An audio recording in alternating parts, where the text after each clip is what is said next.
Okay, let's make this just a little bit more complicated, but still well within your abilities to algebra.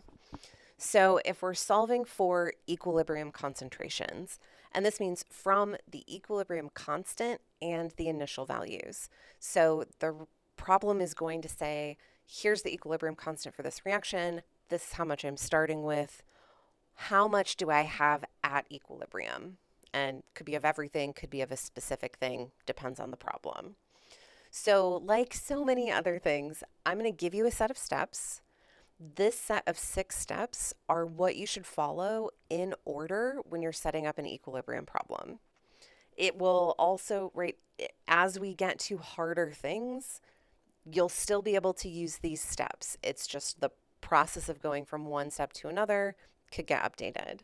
So the steps are fill in the initial conditions in the rice table. So I guess step 0 is set up a rice table. Step 2, calculate Q to determine the direction of the reaction.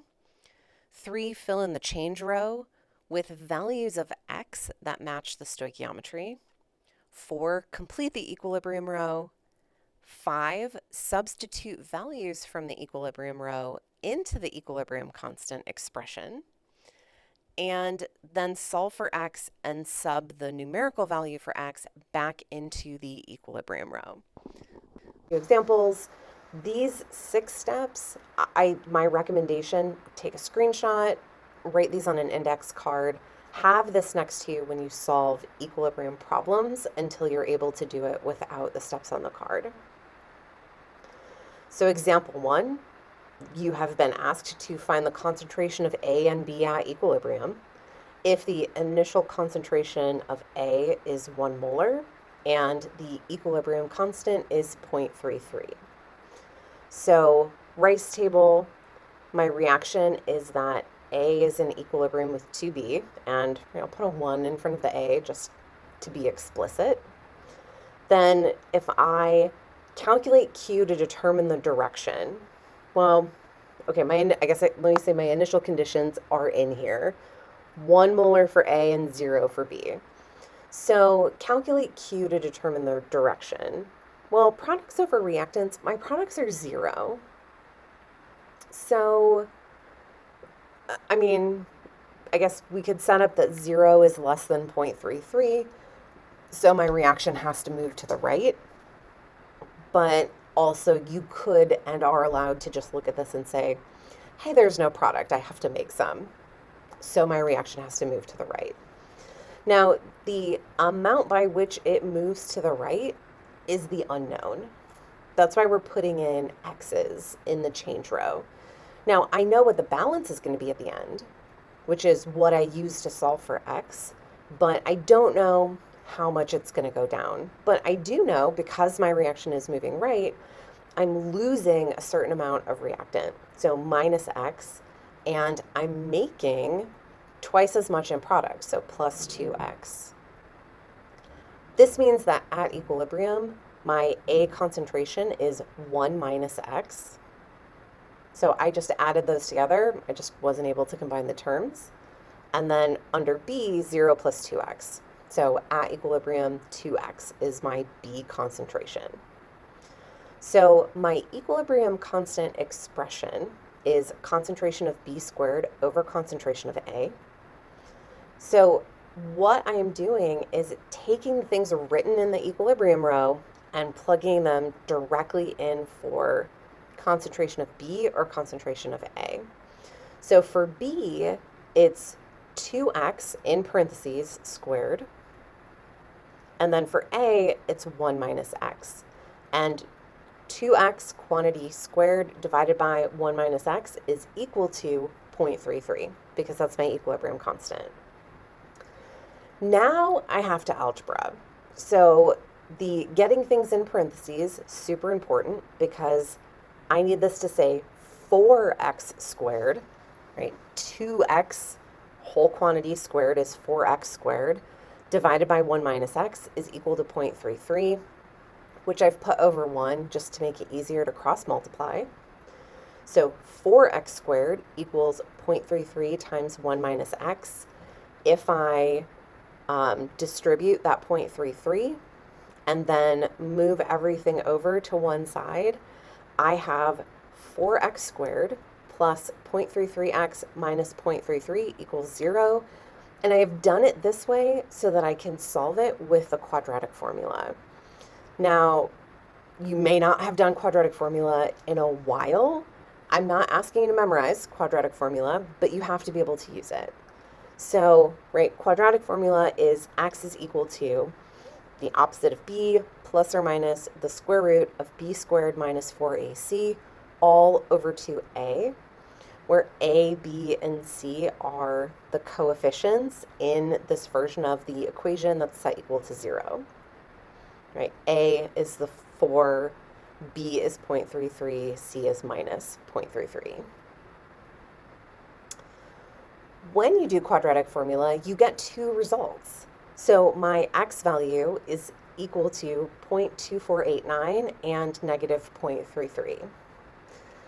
When this happens, when you get two answers in a case where there can only be one, right? The reaction can only change by one amount. One of the values can be rejected. Usually it's obvious which one could be rejected, right? You can't, if the change is negative, then you did something wrong in the setup because it's telling you that the reaction would move the direction opposite of what you said. And you did it right to begin with. Also, right, if x is negative 0.33 and the concentration of B is 2x, that's a negative concentration for something, which cannot happen. It doesn't exist. So we reject that value. So negative 0.33 gets rejected, which means our answer has to be 0.2489. However, that's just our answer for x. We do not have the final answer to this problem yet. The problem asked us to find the equilibrium concentrations. So we have to take 0.2489 and plug it back into the equilibrium row, where for A, it was 1 minus x. So 1 minus 0.2489 is 0.7511 molar. And for B, 2 times 0.2489 is 0.498. So my concentration of B at equilibrium is 0.498 molar. With units, box around it, final answer.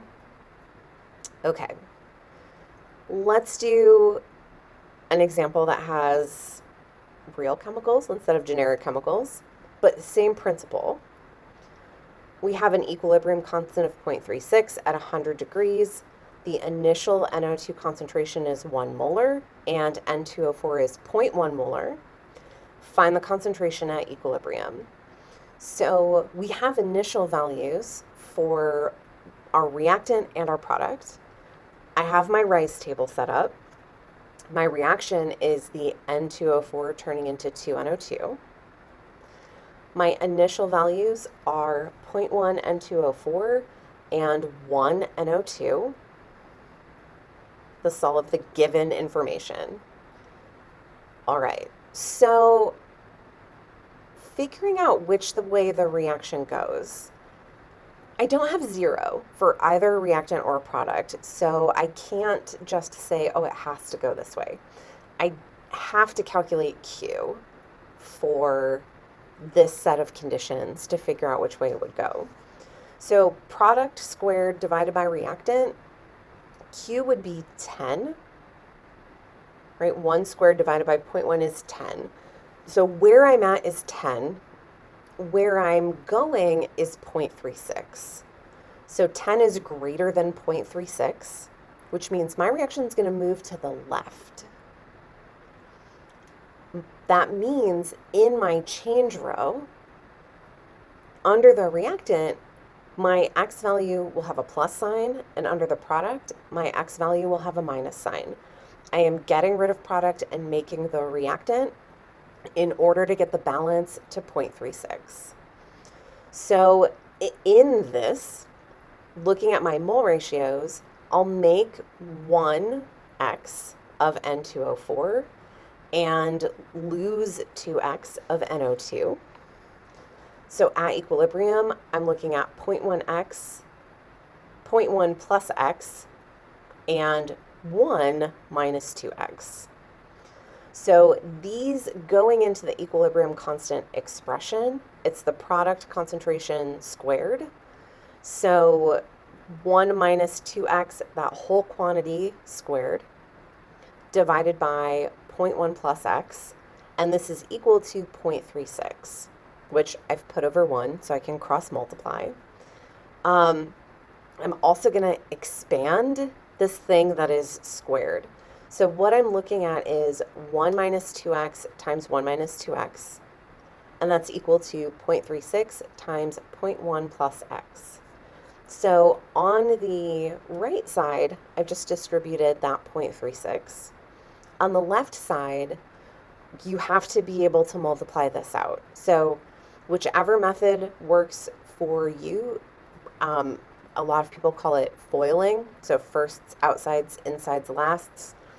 I can show you how to set up a matrix table that makes this really like straightforward to lay out. Whatever you need to get it right, because right, we have to multiply, we have to distribute everything through everything. So this ends up being 1 minus 2x minus 2x plus 4x squared. Now you can then combine the minus 2x terms, but every single one of those pieces has to come out of this math. After rearranging, the result is 4x squared minus 4.36x plus 0.964 equals 0. And I've highlighted A, B, and C here. We need to use quadratic formula to solve this. When you plug everything in, the x values that you get are 0.7817 and 0.3083. So two positive values. We still only have one correct answer. We need to figure out which one to reject. So looking at the equilibrium row, with both of them being positive, the only way, I mean, you could plug them both into the 0.1 plus x, but then you still just have two positive options. It doesn't help you differentiate. So let's look at the 1 minus 2x.